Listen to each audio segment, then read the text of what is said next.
एक छोटे से गांव में रामू नाम का एक बूढ़ा आदमी रहता था।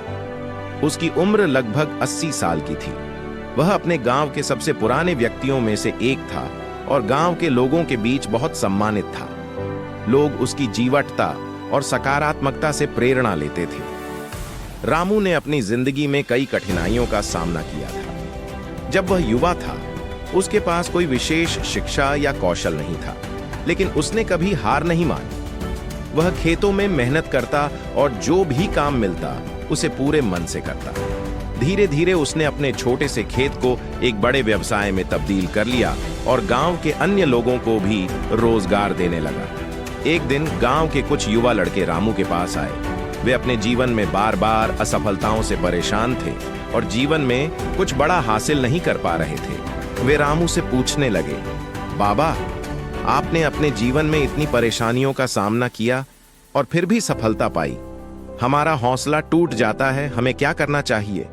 रामू ने मुस्कुराते हुए कहा, बेटा, जीवन में हर व्यक्ति को कठिनाइयों का सामना करना पड़ता है।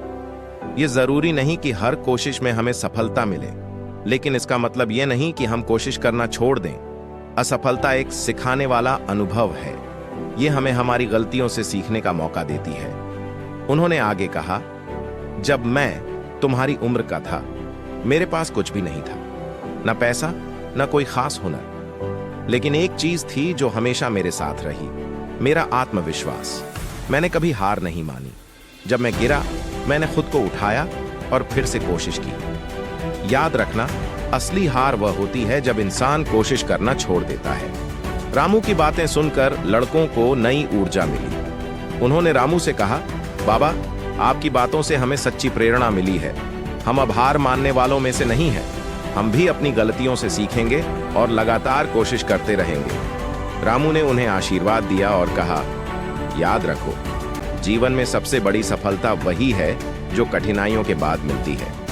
यदि तुम अपने लक्ष्य के प्रति ईमानदार हो, तो कोई भी बाधा तुम्हें रोक नहीं सकती। इस प्रकार रामू की बातें गांव के युवाओं को जीवन में आगे बढ़ने और कभी हार न मानने की प्रेरणा देती रही।